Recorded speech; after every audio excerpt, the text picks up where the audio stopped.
It's just a few steps. A few steps for tradition. A few steps for innovation. A few steps for my family, friends, and neighbors. The ones who do the little things and the bigger than big things. A few steps so we can all stay connected and live better lives. So we all can prosper. And just a few steps for the courage, commitment, and dedication of all the Touchstone Energy Cooperative members who got us here. It's just a few steps. Learn more about the power of your co-op membership at togetherwesave.com.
Can I have your attention, please?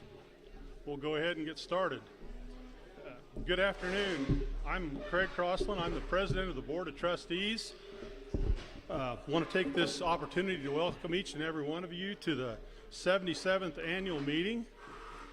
At this time, I'd like to ask our former general manager and Army veteran, Dave Snyder, to come forward.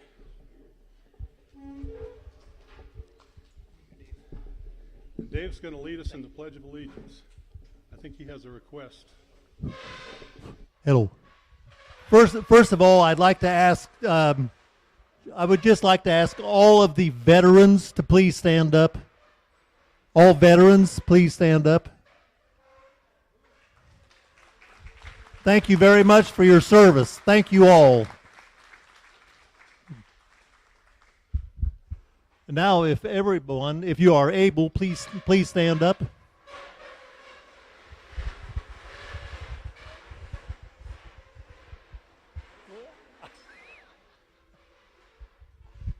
Please join me in a pledge of allegiance.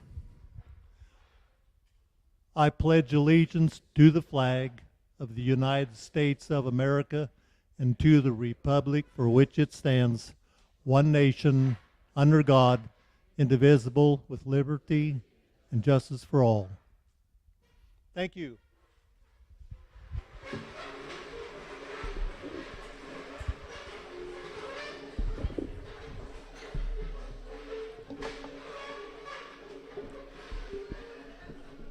Thank you, Dave, for leading us in that Pledge of Allegiance. I would now like to call the 77th annual meeting to order. It's a pleasure to be here with all of you today to celebrate 77 years of serving our members. I want to start by acknowledging several people in attendance here today. First of all, would all the veterans please rise? Again? Okay. Let's give them a round of. Thank you for your service.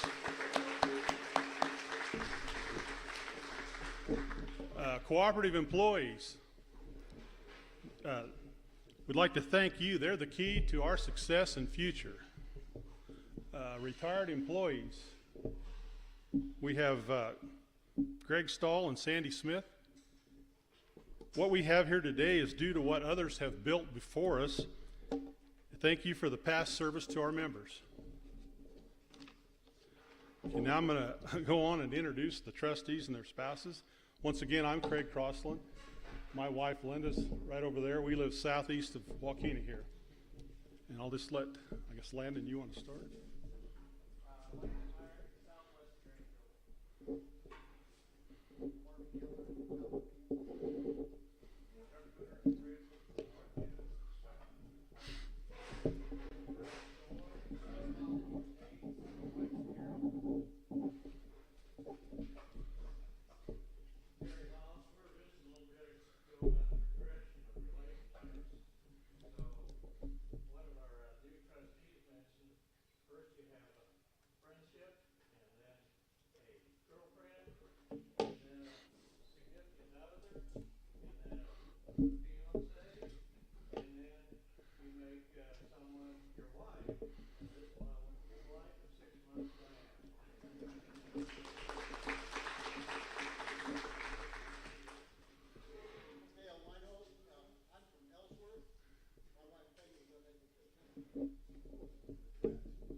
We get everybody there?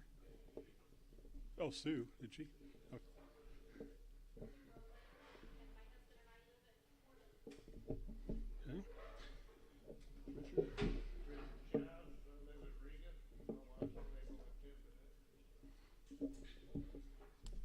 We also have our, Nick Czar, our new board member. And our attorney, E.J. Dinas.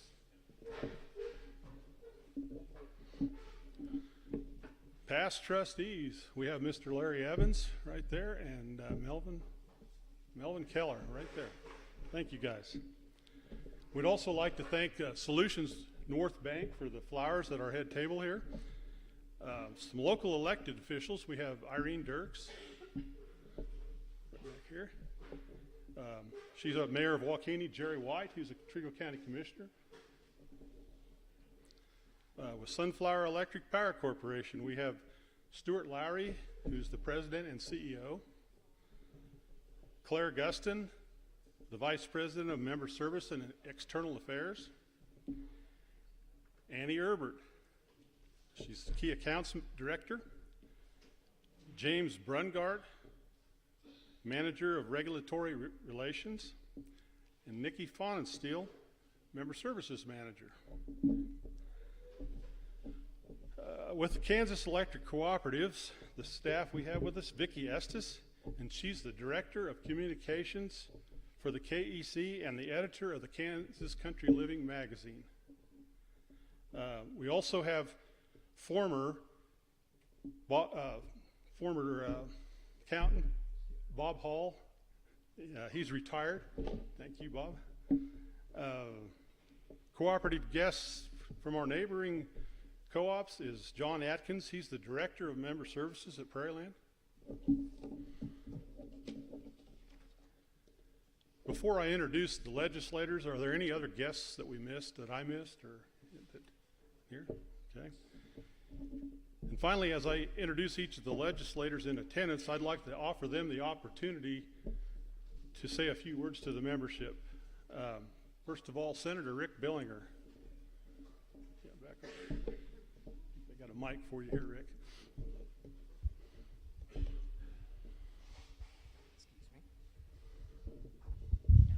Thank you, and thanks for the invitation. Appreciate being here today. And the Western Cooperative, I want to thank the Board of Trustees and especially the employees.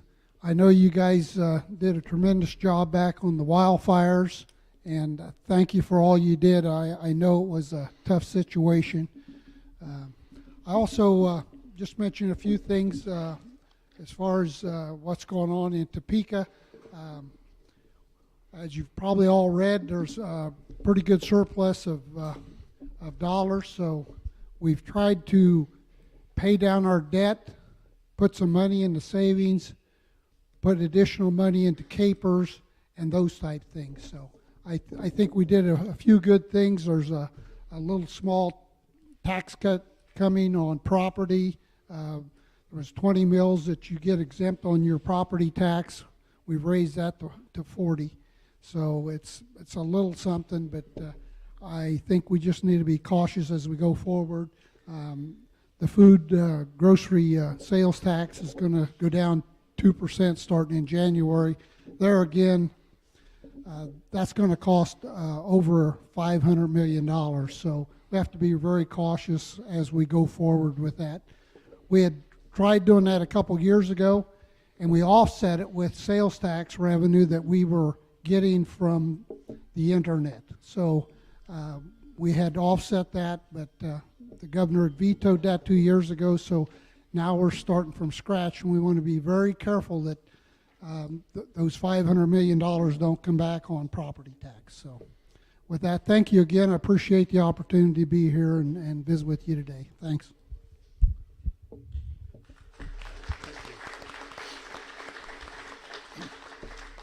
Then from the House of Representatives, we have Barb Wassinger with us. I figured we'd go alphabetically, so I'm at the end of the alphabet. I usually wait. I'm Barb Wassinger. I represent the 111th District, and it's basically Hayes and Victoria in Ellis County. My district is geographically shrinking with redistricting, but everyone has the same number of people in their district, 24,500 approximately. So redistricting has been a big deal for the legislature. We're going back on May 23rd in order to try to get maps together that the courts will not reject. When they say everything is nonpartisan, that's not really true. Everyone goes into things thinking what they think is best and trying. You can do things, it's like Tetris, if you've ever played that game. You can kind of move things around it, but it's just not so easy out here in western Kansas. And unfortunately, we're losing representation in the rural parts of Kansas. So y'all are very lucky to have a senator who there's not a day he's not talking about what we need out here in western Kansas. And Jim Minix here next to me got elected. He's another really strong voice for western Kansas and rural Kansas. And I try to stand very strong for rural Kansas because this is our home, and we have to preserve our way of life. And there are a lot of people that forget that there's anything between Kansas City and Denver. I think you're aware of that. So I'm on the tax committee. I'm on financial institutions, and it also includes rural development on that. I'm the vice chair of higher education budget, and I'm currently on the joint administrative rules and regulations committee. I have two, that one flips between the House and the Senate. So if I'm on it next year, I'll go back to being the chair of that. We have a constitutional amendment that's going to be on the ballot in November for rules and regulations. Right now, the state, back in '73, there was a lawsuit that took any power from the legislature making any decisions on rules and regs. So the administration, who has all of the workers on rules and regs, can do anything they want to. And one example that really kind of upset me was the Department of Labor came with 6 new regulations. Only the problem is that they were changing workman's comp law without going through the legislature. This constitutional amendment, if you vote yes, will allow the legislature to revoke or send something back for them to check. You have to go through both houses, both the Senate and the House, in order to make any changes to rules and regs. So we're not telling them what to do, but we can stop things like what the Department of Labor has done. And the other thing I want to remind everybody is in August, on August 2nd, there will be a vote on for Value Them Both amendment. Right now, the state of Kansas is the destination for late-term and dismemberment abortions. Planned Parenthood set up a survey, and I have a copy of it, and if we don't pass Value Them Both, abortions will expand by 1,394%. That's what Planned Parenthood thinks. They're opening up abortion clinics all over. We have people pouring in from Texas, Oklahoma, Missouri, Colorado. We need to take care of these women and these babies. The women that are coming in, they've struck down every regulation for abortion clinics. Remember, years ago, they were doing things by sterilizing things in a dishwasher. They are not requiring any sanitary or health inspections in abortion clinics right now in the state of Kansas. You can have an abortion up to the time of birth. It is, whether or not you agree with abortion is another story, but you've got to get out. We have to get this passed so we have some safety measures for these women. I don't want to make the decision for you, but I can tell you it's so important. So thank you. Thank you for having me. I appreciate everything you guys do. I obviously love my co-ops and love all these people. And so thank you, and have a wonderful day.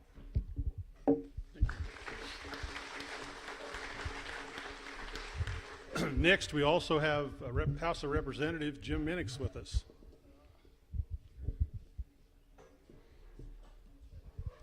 I'm going to come out here where I can see everybody. My name is Jim Minix. I'm a farmer in southwest Scott County. I serve on water, transportation, and ag. If you drink water, drive our highways, or eat food, and you have a problem or you have an issue, please let me know. They tailored my committees to pretty much fit me, and it fits this district out here. Barb's and Senator Rick have covered many of the main topics. I want to inform you on May 19th at 7 p.m. we're going to have a Value Them Both presentation in Scott City in my home county. Chuck Weber's going to come out and tell people what this abortion amendment vote on August 2nd entails and everything that's involved with it. But I want to thank the cooperative for inviting me and the employees. It was an awesome meal. Thank you very much.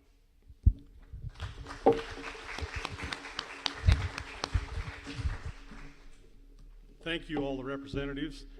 As an electric co-op, we appreciate being able to work with representatives in Topeka and Washington to better serve our members of rural Kansas. A couple more people I'd like to recognize at this time also. We have our youth contest winner with us, Cameron Lindsay.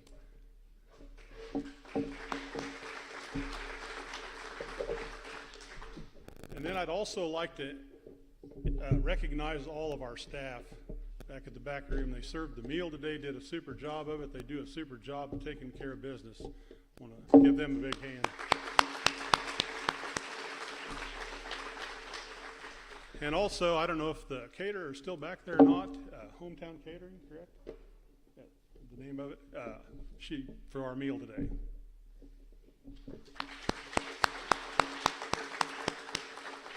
At this time, I'm going to ask E.J. Dinas, our General Counsel, to come up and review the legal proceedings. Got to get this down.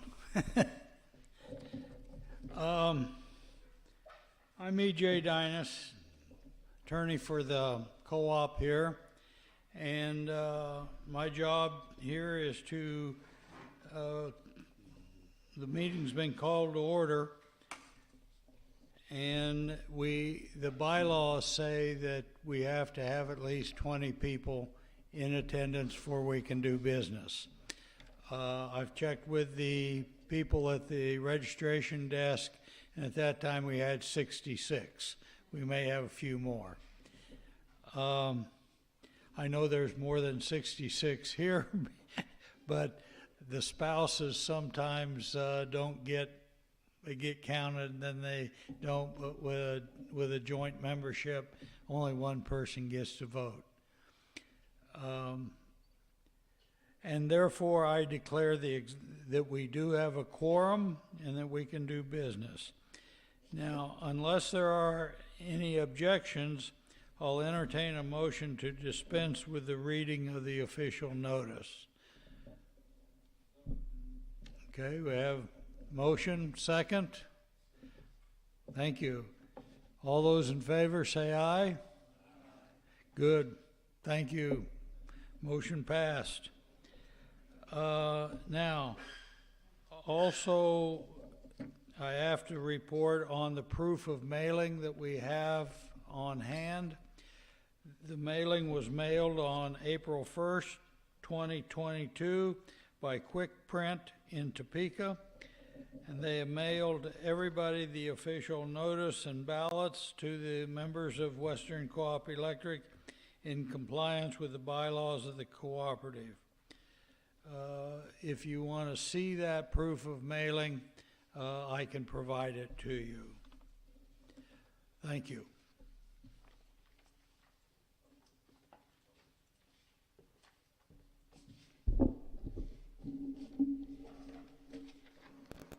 Thank you, EJ. Each of you received a copy of the 2020 annual meeting minutes, 2021, excuse me, in the annual report, and it is included in your program. Unless there are any objections, I will entertain a motion to dispense with the reading of the minutes. I got a motion? Second? It's been moved and second. We dispense with the reading of the minutes. Any other discussion? All in favor? Motion carried. The motion to read, unless there are, I guess I did. Got that one. Sorry.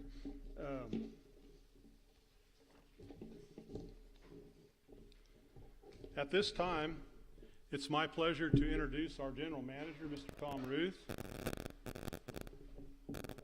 for his manager's report.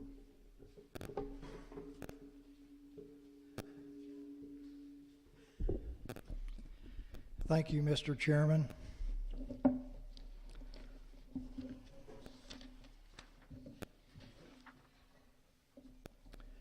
Our guest speaker today is Stuart Lowry. Stuart Lowry is the CEO and president of Sunflower Electric Power Corporation, which provides our wholesale power by our participation in the integrated market and through the Southwest Power Pool, as well as managing transmission and generation services for Western. Stuart has prepared a video to highlight 2021 GNT activity and will come up and answer any questions you may have following the video.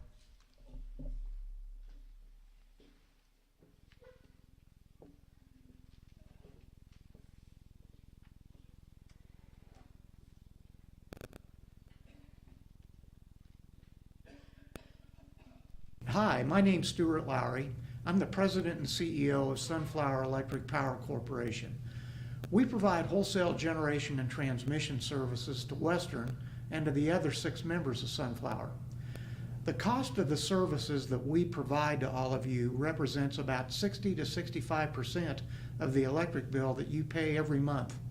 So we're constantly seeking ways to provide you with the reliable service you want and need at an affordable price. We're very proud of Sunflower's rates. They're currently in the lowest quartile of all other generation and transmission utilities in the country. With respect to the generation service we provide, innovation remains a key focus in reducing cost. Western and Sunflower see the value of a diverse energy mix that includes traditionally consistent energy sources like natural gas and coal, but which also integrates renewables. We will continue to explore ways to integrate renewable energy into our generation portfolio in the coming years. Here are some of the actions that Sunflower is taking to address your cost and the reliability of service that you receive. We're working with other stakeholders in the Southwest Power Pool to formulate new rules and procedures to fairly apportion transmission costs, especially those costs that are influenced by unaffiliated generation projects in the Sunflower footprint. That is, generation projects that don't belong to us. We have a 4 megawatt Ellis substation solar and battery project. It's currently being analyzed for feasibility in lieu of building a redundant transmission line to that substation. We have a 20 megawatt Russell solar project that will add additional solar energy to Sunflower's resource portfolio at a location on the grid that has been strategically identified to reduce transmission upgrade costs and to provide the system with voltage support. The Sunflower Renewable Energy Rider incentivizes customers who want to participate in renewable energy to participate in Sunflower resources rather than building their own behind-the-meter renewable resources. The integrated resource plan that we have underway reflects multiple complex studies to identify the optimal blend of generation resources to meet our future power supply obligations in a cost-effective manner while appropriately managing energy cost risk. There is continued adherence to our energy hedging policies to make sure we're fixing an appropriate portion of the price of the energy that we provide to all of you. This includes our Holcomb coal facility and our fixed price wind energy contracts, but it also includes a number of other products, including a 150 megawatt fixed price energy block for January and February of this year for protection against winter energy price spikes like what we experienced in February of 2021. A 100 decatherm per month natural gas financial hedge for January and February, also to protect against price blowouts. A 200 megawatt fixed energy block for April of 22, while our Holcomb coal facility is in a planned outage. And a 100 megawatt fixed energy block for May of 2022 as a protection against market energy price spikes, with again the Holcomb unit being offline for its planned maintenance outage. We at Sunflower take our responsibility to all of you very seriously, and we're very proud to support the service that Western provides to all of you. Thank you for letting me participate in your annual meeting today.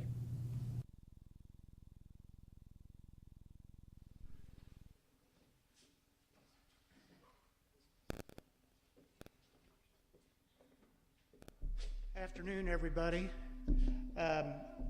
Truly happy to answer any questions you have about anything related to the generation and transmission supply that Sunflower provides to all of you. I am going to answer one question that I know will come up before you even ask it, and that has to do with Winter Storm Uri. Truly one of the most impactful events that I experienced at any time in my career, and certainly something we don't want to have happen again. So let me give you a little bit of an update. There are some things that are happening within the Southwest Power Pool where we operate to really dig in to identify what type of power supply each utility has to have to make sure that there's a continuous supply of energy. In other words, making sure that energy is available. We're also looking at what we can do, and I mentioned this in the video, to protect you from the price spikes that we experienced in the February event. And that too is becoming very challenging. We have an overabundance of energy in western Kansas typically with the wind energy that we have located here. But one of the things that we found out is that when the wind doesn't blow, we can suffer from some of those price spikes. And certainly that's what happened in the February 2021 event. And so I mentioned some of the market products that we've been able to purchase that while they may be somewhat expensive, they are less impactful than placing you at risk for some of the price blowouts that we experienced in February. So that's one of the things, or those are several of the things that we're doing to try to prevent a repeat of February 2021. It's truly an industry challenge. It's not just Sunflower, it's every utility in the entire Southwest Power Pool footprint that's trying to work through this problem and figure out the optimal answer for all of you. So the optimal answer will be, how do we protect you against those risks at the lowest possible cost to all of you? So that's what we'll be trying to do. Let me just also mention this coming summer. We're facing some near-term challenges that are concerning to me. If you follow the price of natural gas, you know that it's kind of at historic highs right now. And we and other utilities depend upon a supply of natural gas to operate generation. If the price of natural gas goes up, the cost of the generation goes up. If the cost of the generation goes up, that cost gets passed on to ratepayers. And so that's concerning. Normally, going into the summer months, our concerns with the price of natural gas are lessened because in western Kansas, typically natural gas is really only used for power generation in the summer months. But with a constraint on supply, like what we're experiencing, we're seeing significantly higher prices. Normally, again, we could offset that gas generation with usage from our coal unit at Holcomb Station. We'll be able to do that. That facility is in a maintenance outage right now that should end Friday of this week. The unit will be back in service. That's a good thing, but we're also experiencing challenges in getting coal supply. We have mines operating and we're able to get the coal, but it's a challenge for the railroads now to meet all of the demands for rail service. And so if we don't have ready access to rail service, that can diminish the coal supply not only at Holcomb, but at other generating units across Kansas, and that could have an effect on price. We're doing our best to mitigate that. We're doing our best to look at every possible means to get the coal to Holcomb Station and to the other generating units in Kansas. And all of this happens too during the harvest season, of course, right? Everything every challenge comes in waves, and at the very time when we would want the rail fleet to be deployed somewhat to support harvest, it's a time when we're also going to need it to support power gen. So those are some things that are going on at Sunflower. Anybody have questions about things I haven't talked about? Yes, sir. Yeah, the question is about nuclear power. Nuclear power is probably going to experience a renaissance in the coming decades. The reason for that is that it's a proven technology. Our Navy fleet has been using nuclear power for decades. We have a power generation fleet in this country that is based on nuclear power that's operated safely for decades, but it's very challenging. It's controversial. People see it as unsafe in a way because of the radioactive spent fuel and storing that spent fuel once the fuel is used. So there is that controversy around nuclear power that persists. Even today, it's going to have to be resolved before you see a real renaissance in nuclear power. There's currently one nuclear plant under construction right now in Georgia. But again, I think in the coming decades you'll see more focus on nuclear power, particularly because it emits no CO2. And if there's a national objective to limit CO2 and the impact on climate change, you will see more nuclear power to maintain a reliable electric supply. Yes, sir. What's the time frame of building a nuclear plant? Building a nuclear plant, I can't even begin to guess. In good times, building a nuclear plant is a 5 or 6 year process. But the very supply chain issues that we experience, that all of you are experiencing, are going to impact the nuclear industry as well. They're also going to experience challenges in finding qualified workforce. A lot of the nuclear power industry experts, people that built these plants, those folks have retired. And because there wasn't a lot of construction activity, there wasn't a need on the part of the Bechtels and the GEs to try to backfill those positions because they weren't building anything. And when it comes time to build things, we're going to have to replace that workforce, and that will take time. Yes, sir. Yeah, absolutely, and a huge amount of competition for the military folks as they come out of service. Absolutely. Yeah, absolutely. Our chief operating officer at Sunflower came out of the nuclear Navy. He was a power plant operator in the nuclear Navy. One last thing I'll mention, and I should have mentioned it earlier with respect to the winter storm, is that there continues to be settlements, both market settlements for the energy and natural gas price settlements for the natural gas that supported some of the generation that operated during the storm. The Kansas Attorney General has a lawsuit either planned or underway. I'm not exactly sure where it is, but his effort is to try to really get to the bottom of how the gas purchases played out during that storm and whether or not there was price gouging, which is against the law, happily. Sunflower and the other utilities were really victims of price gouging, if in fact it did occur. We've already seen some settlements on the natural gas side. We've also seen some additional settlements on the market energy side. What our board has decided to do is we'll take revenues that come in that would normally be flowed through back to all of you as the customers.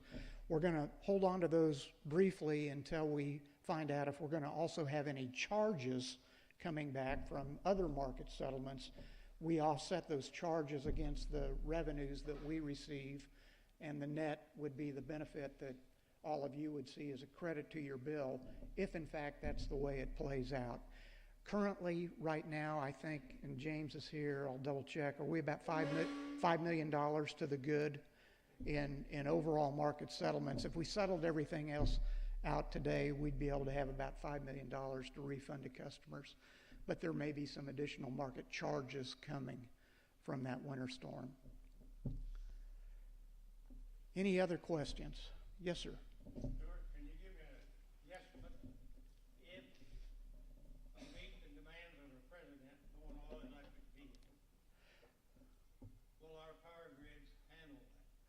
Yeah, great question from Larry Evans.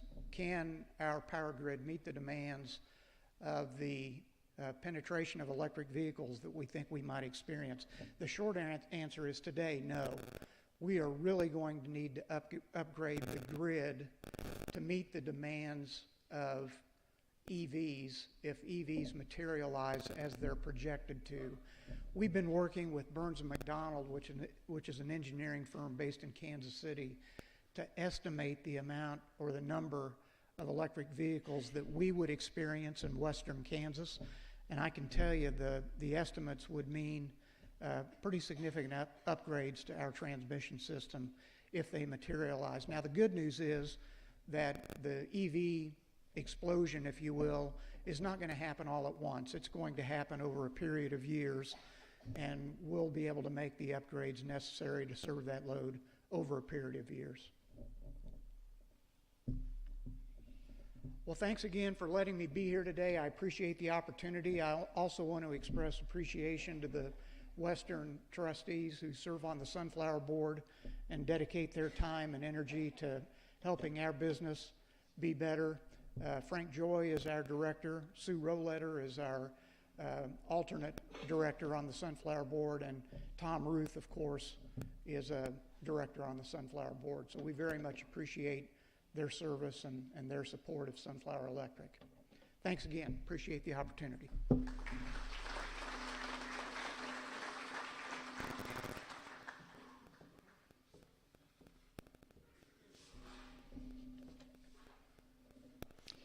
Thank you, Stuart. A few months ago, Stuart announced that he would be stepping down around January of 2023 as the CEO of Sunflower. On behalf of all of Western, Stuart, we want to express our sincere appreciation from working with you over the years, and many of the folks here have had very long relationships across history with Sunflower. And you've just been a tremendous asset to all of our members, and we really appreciate that so much. Your dedication and years of service are just absolutely outstanding, and what you bring to the table is second to none. And we also wish you and your family the very best in your retirement. Thank you, sir.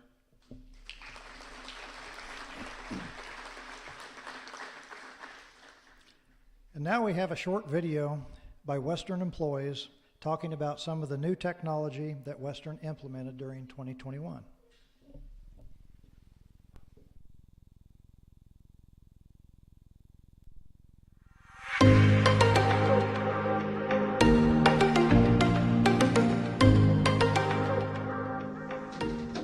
Western Cooperative was founded 77 years ago by a group of neighbors dedicated to bringing electricity to the homes and farms of rural Kansas. Through the years, the technology and equipment used to deliver power has changed, but Western's dedication to our members has always remained. Although we faced many external challenges this last year, internally, Western implemented technology and software that has totally overhauled how we interact with our members and their ability to access information. Leveraging technology to save time and money is a great step into the future and how we plan on moving forward to better serve our members. Here are just some of the many benefits you may have noticed from the changes we made in 2021. Our member services team has worked hard over the past year to give our members more access to their data and the ability to manage their accounts. You may have noticed the new bill design that started last July. This new design offers historical power usage data, weather trends, and a message center for improved communication with our members. Even with all these enhanced features, Western has saved ratepayers money by moving the bill printing off-site to a vendor that can meet our needs at a lower cost. If you would prefer paperless billing or to look back at your past bills, sign up for SmartHub at westerncoop.com. Since its launch, more than 20% of our members have already signed up for our new account management app, SmartHub. Whether accessed through the web, on your smartphone, or tablet, you'll now be able to pay your bill, view past bills, view your usage down to 1-hour increments, set notifications for usage thresholds, compare usage to historical account data, and receive notifications. So even if you are not home or on the farm, you can receive an email or text when your power is out and when it has been restored. SmartHub gives our members the ability to save time and money by managing their accounts and monitoring their usage anytime and from anywhere. Sign up for SmartHub and start receiving the benefits today. Western implemented our new outage management system, OMS, in December, just days before the windstorm caused substantial damage to our system. During that storm, we were able to easily track outages and restoration efforts across the entire service territory. 5 years ago, Western invested in advanced metering infrastructure. Now all of the meter data we collect feeds into our OMS system. For our members, OMS creates a real-time outage map that you can check at westerncoop.com to see if there are any large-scale outages in your area that may require longer restoration times. Internally, for our operations team and linemen out in the field, OMS pinpoints where the fault is occurring, how many meters are without power, and a prediction of what caused the fault. By tracking our trucks in the field to see who is closest to the outage and having a better idea of what may be causing the outage, Western linemen will be able to restore power more effectively and more efficiently than ever before. Keeping the lights on is always our focus, and shortening outage times through OMS will be a great benefit for our Western members. Supervisory Control and Data Acquisition, SCADA, is a system of software and hardware elements that allows Western to monitor and control system functions remotely from the office. In 2021, Western implemented SCADA to one of our substations as a pilot program. Although many co-ops have used SCADA for years, this was our first chance to get a feel for what we will implement in the future. By remotely monitoring equipment in the field, we could potentially predict failures before they happen and remote switch how we feed power to make restorations quicker. It is our goal to slowly and strategically implement SCADA over the next several years to help monitor our system and improve reliability. As you can see, Western has been busy over the last year implementing new technology and systems to better serve you, our members. Whether it is a new build design or the ability to monitor our substations remotely, all of these changes are aimed at creating internal efficiencies and creating cost-saving opportunities. Although technology may be new, the cooperative values have always remained. Thank you for being a member of Western Cooperative Electric.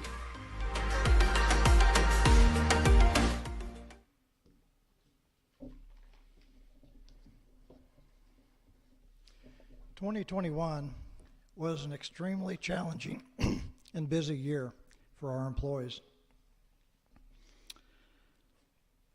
And I can't really have adequate words to express how proud I am of them. You know, the challenges that they go through on a daily basis are sometimes pretty tremendous in some very adverse conditions. But they've also been able to implement a new technology that really lays the groundwork for a new software system on how we're going to serve all of our members going forward. And at this time, we'll play the video for the manager's report.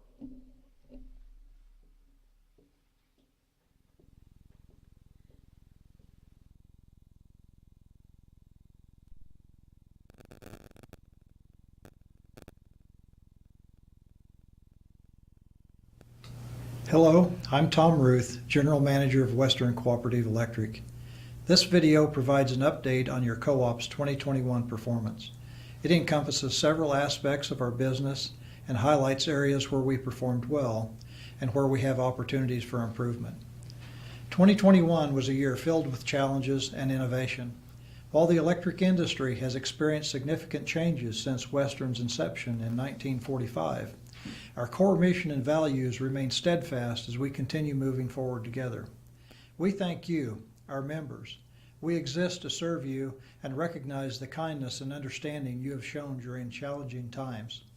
We are a service organization, and those functions are performed by excellent employees that remain focused on doing their best to serve you. They are the foundation and key to our success. They do it extremely well, at times under miserable conditions, and I'm very proud of them. In 1945, few farms had electricity. It was a bold initiative for a small group of local farmers to start an electric cooperative, but they did just that. On May 2nd, 1945, Western Cooperative Electric Association was incorporated. On December 22nd of 1947, the first light bulb was turned on in a garage at Frank Landauer's farm near Ellis. This was a testimony to the hard work and willingness of a new cooperative's members to help themselves. By Christmas that year, about 30 families were able to enjoy electricity for the first time. Our mission was service then and remains so today. We are a member-owned service company that supplies electricity. Being locally owned and governed by members like you makes us part of the community, and we share many of the same goals and challenges.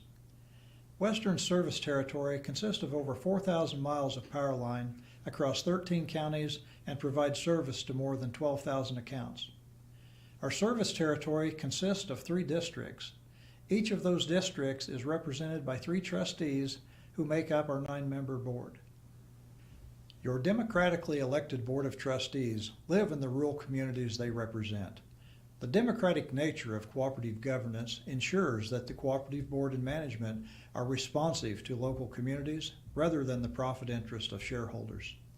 We are very lucky to have an engaged board that cares about making a difference for our members and maintaining our cooperative principles.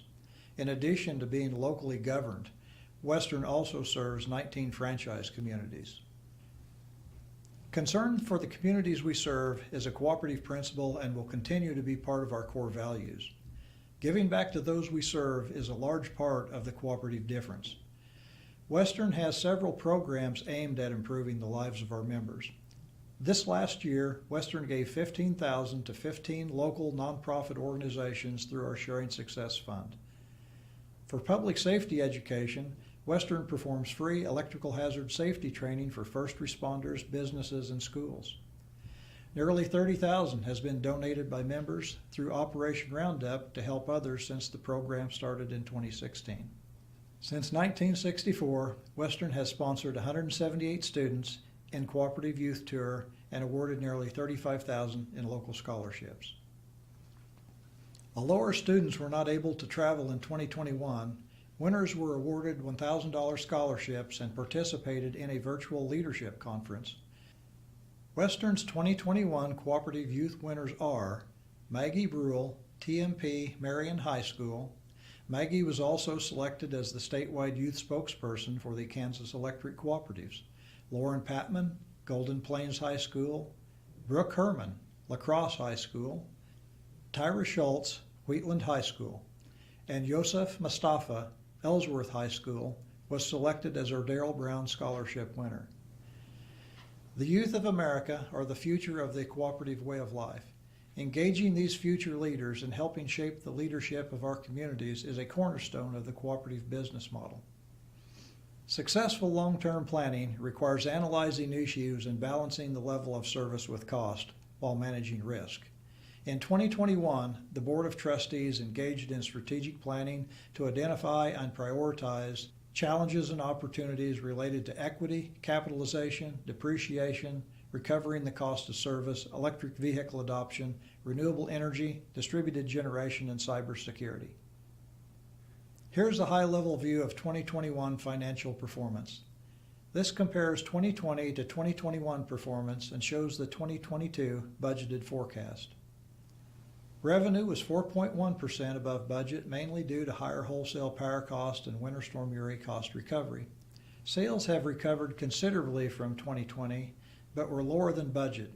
Using a 5-year average to smooth out the effects of COVID, Western is experiencing about 2.2% negative sales growth.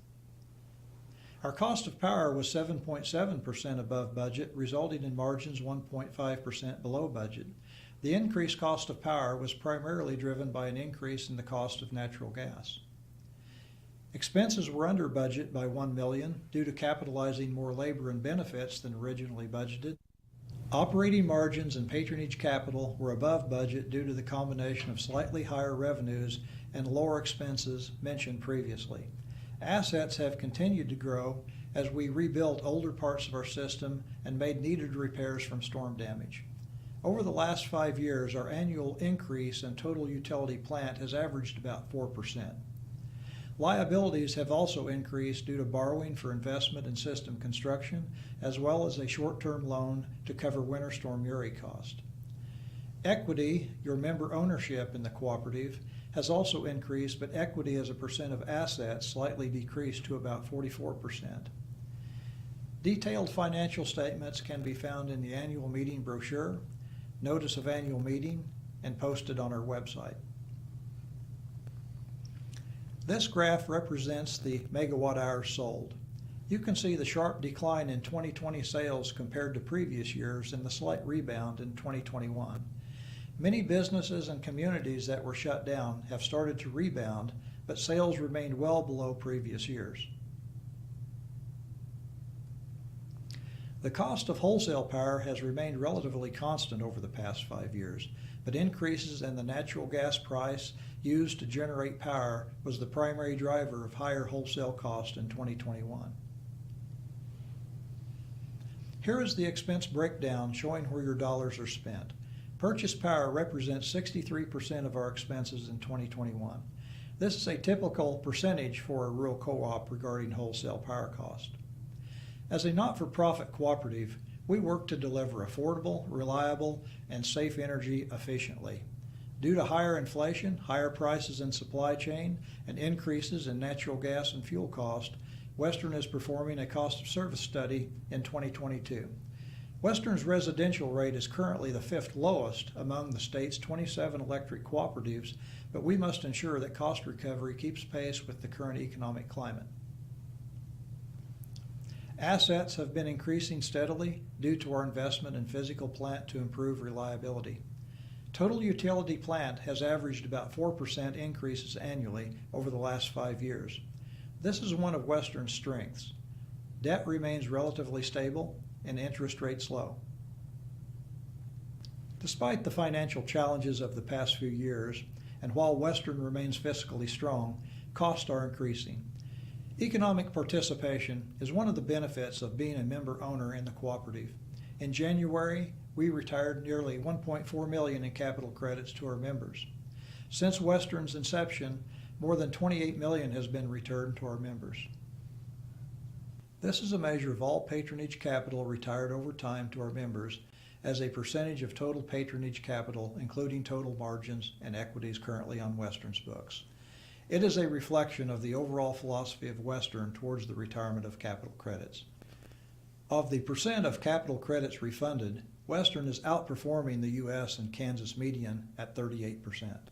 Your owner's equity remains strong at about 44%, paralleling the U.S. median and outperforming the Kansas median. This slide denotes the major categories of investment in our 2019 to 22 construction work plan, totaling $16.7 million. Distribution line rebuilds and new construction was the largest category at $7.6 million. This slide denotes the major categories of investment in our 2023 to 2026 construction work plan, totaling $14.6 million. Equipment is the largest category in our next construction work plan at about $10 million. The equipment category consists of equipment, poles, wires, transformers, metering, and other miscellaneous capital items.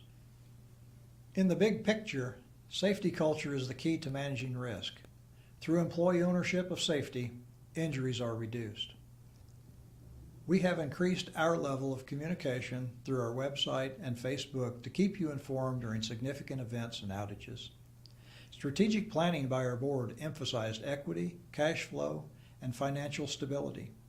New technology was implemented that included a new financial system, SmartHub, and an outage management system which also provides a real-time outage map to members. Major projects included 3 miles of new line extensions, 11 miles of line rebuild, and 23 miles of FEMA rebuild from storm damage. A payroll protection loan of $901,000 taken in 2020 was forgiven by the Small Business Administration and converted to a grant. Western Cares assisted 52 families totaling $9,200. Local scholarships, sharing success grants, Western Cares, and the revolving loan fund help achieve our community's sustainable economic development. We also received $611,000 of reimbursement from FEMA. These are dollars that will not have to be recovered in rates. Converting to a new financial and member service software has many advantages operationally and will produce savings over the old system. This is an example of leveraging new technology that benefits our members. The SmartHub application for your phone or computer will give you access to historical and billing data, paperless billing, real-time outage data, and account management tools. This new system also saves money on billing costs as we are able to outsource this function. There have been many significant improvements in the financial accounting system that save time and money. This allows us to reduce our headcount, payroll, and benefit expenses. During Winter Storm Uri, we had extremely high gas prices during February, which was a $7.5 million impact to Western and our members.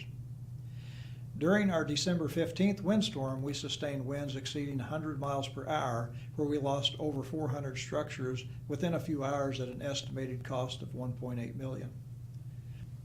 Inflation is the highest in 40 years, and our national economic outlook contains a great amount of uncertainty. Supply chain delays have increased delivery times 1 to 3 years on large material and equipment. Cyber and phishing attacks are increasing. Also, there is an increased threat to the electric grid. Local economic recovery has been slow, and electric system sales remain 7% below normal. We are evaluating the cost of service and rates. A rate increase is expected in January of 2023, but the amount of the increase will not be known until the cost of service study has been completed. Our 2023 to 2026 construction work plan capital spending will be reduced by $2 million with an increase focused on maintenance. Supply chain will continue to be a challenge during 2022, causing higher cost and delivery issues. Lead times for materials and equipment could increase. Economic and regulatory uncertainty are challenging our industry. It's hard to invest if you don't know what the rules are going to be or how past investments will be treated under future regulations. The speed of electric vehicle adoption in rural Kansas is uncertain. Vehicle charging and rate structure is being analyzed. While slow to start, when technology and innovation can drive down the price, more adoption will occur, and also when more electrical charging stations are available to support it. The pace of new technology is exponential. As battery and renewable technology improves, the price goes down. Effective large capacity battery storage that can minimize losses will be a game changer for energy. As a Western member, you have a valuable perspective, and your input helps guide us as we move forward. While rural Americans do a great job of staying connected, we should never take it for granted. The simple act of smiling and saying hello to our neighbors is as important now as ever before. Our country and communities are facing many challenges. Overcoming these challenges will only happen if we are moving forward together. Western is connected to you by more than just power lines. We belong to the people we serve, we are your neighbors, and we remain committed to providing safe, affordable, and reliable electricity. It is an honor to serve you. Thank you.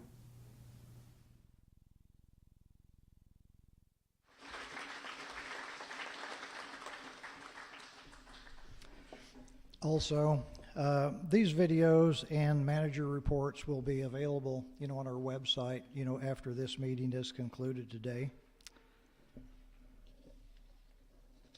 I would like to open it up now for any questions that you might have concerning my report.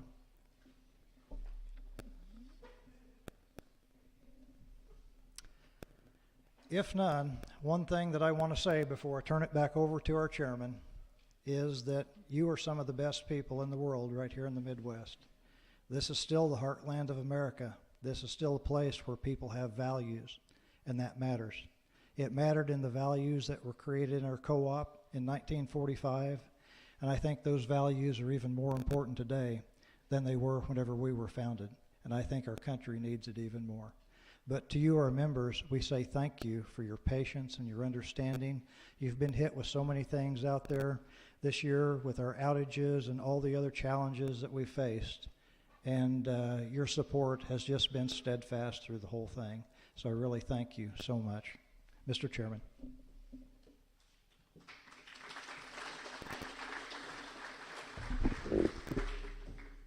Thank you, Tom. At this time, we need to approve the financial report. It was published and mailed to each of you with the annual, or the notice of the annual meeting. Are there any questions relative to that report? If not, I would call for a motion to accept the financial report as presented. Is there a second? It's been moved and second. We accept the report as presented. All in favor? Opposed? Motion carried. EJ will now give the election report.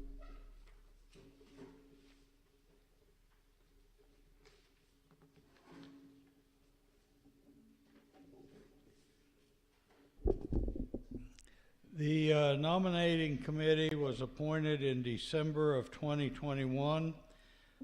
All the members were notified of the committee members via a bill insert, Kansas Country Living magazine, and Western's website.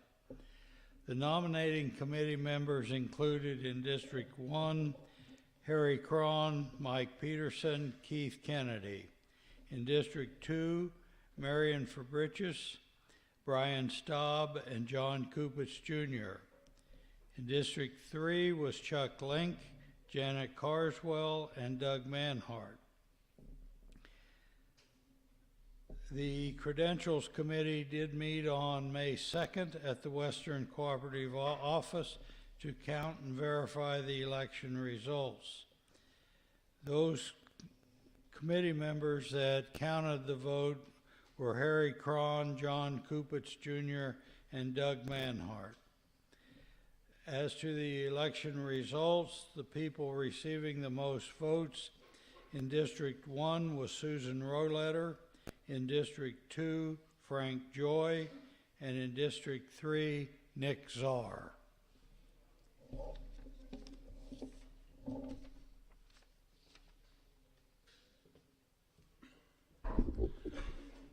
Thank you, EJ, and congratulations to Frank Joy on being reelected, and we look forward to having Nick Czar serve with us on this board. Many of you have noticed that Chuck Lueders has decided not to run again for the board. Chuck has served as a trustee for Western since 2006. During his tenure, he has seen the business grow and evolve into what it is today. He always worked hard to represent the members of Western. Over these years, it's been an honor to work with him and to have his expertise on so many different matters. I'm proud to call him a friend. And for your 16 years of dedication, Chuck, if you would come forward, we have a plaque expressing our appreciation and gratitude.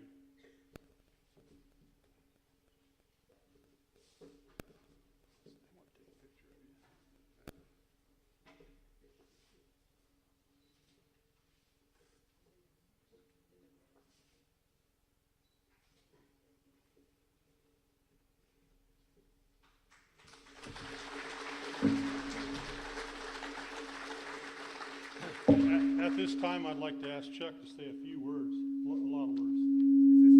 Excuse me. Is this the start of my 45 minutes? Yeah. Just a couple of comments. I filled the term that was left vacant by Vance Pearson. And when I interviewed for this position is when Western was just acquiring the Aquila territory. And that impressed me, that this organization was on the move. They were moving forward.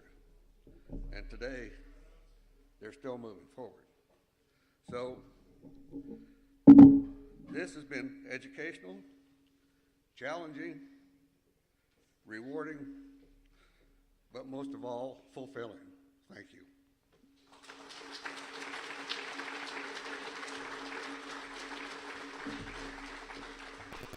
Thank you once again, Chuck. You're going to be truly missed. At this time, we need to see whether we have any old business that needs to come before this meeting. If not, We will move on to the new business. New business, every member had received a copy of the proposed bylaw changes contained within the annual report. We also made copies available for you in attendance today. These changes are not directed to change the way we do business fundamentally. We are only seeking clarification on some issues, topics, and incorporate the option to use more technology in how we conduct business in the future. Are there any questions from the members regarding the proposed bylaw changes? Larry? Mr. Chairman, I don't know if that's a question or not, but in many cases, when you have a bylaw change, it directly should be determined by the membership. And I think it should be determined by the membership present at the annual meeting, not electric voting or any other form as mentioned here. It's true, this item will only just change how you vote, but I think we need to look at things and those present, and those present at this meeting probably have better and more understanding the way this go-off runs and how it should. So if we vote on this, I'd like to set this one article separate and vote on it and eliminate the changes considered. Vote on the all but that and vote on this one issue separate. If that's acceptable, I will. We can do that. We'll remove that. Yeah. That's correct, EJ. He wants to remove that one.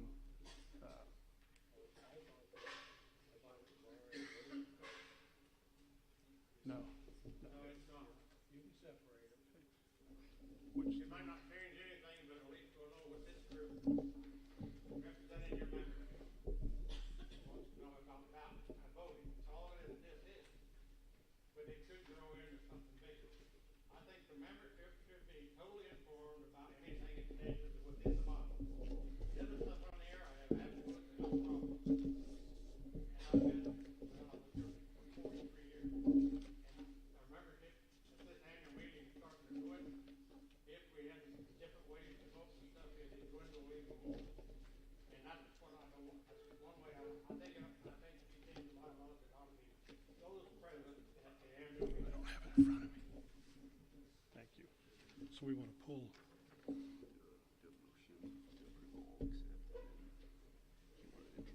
Okay.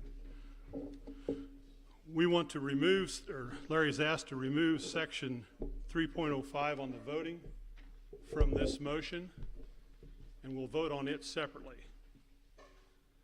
Is there a motion to accept the other proposals? Okay. Is there a second?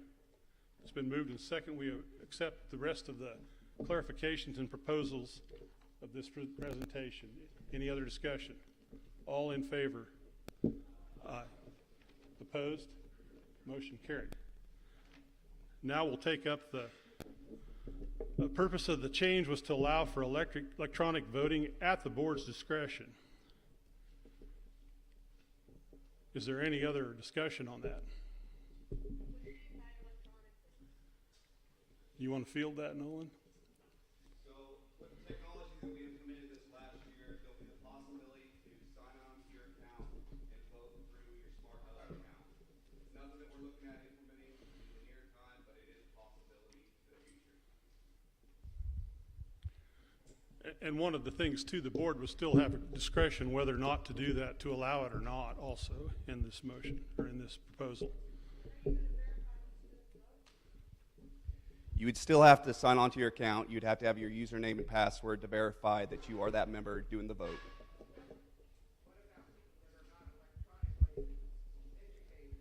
We would still have it at the board's discretion, but there would still be mail-in ballots to everybody for trustee voting, and for bylaw voting, we'd still have the option to do it paper or through verbal motion.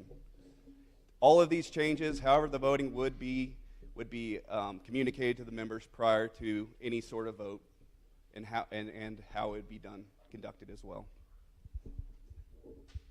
Any other questions? Do we have a motion one way or the other? Okay,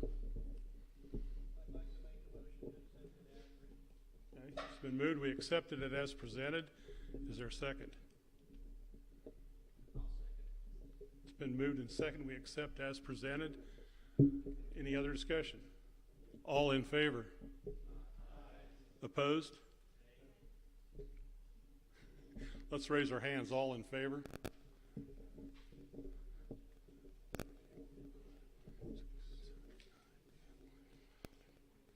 17, 18. All opposed? The motion carried. Yeah. Thank you for your interest in that all.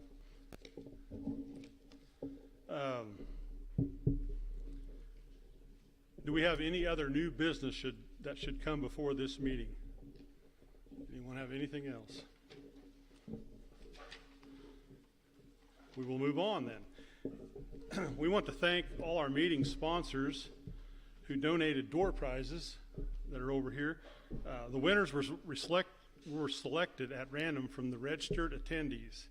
And please check the screen up here to see that if you have won a prize, and then immediately following that, join us for the ice cream social.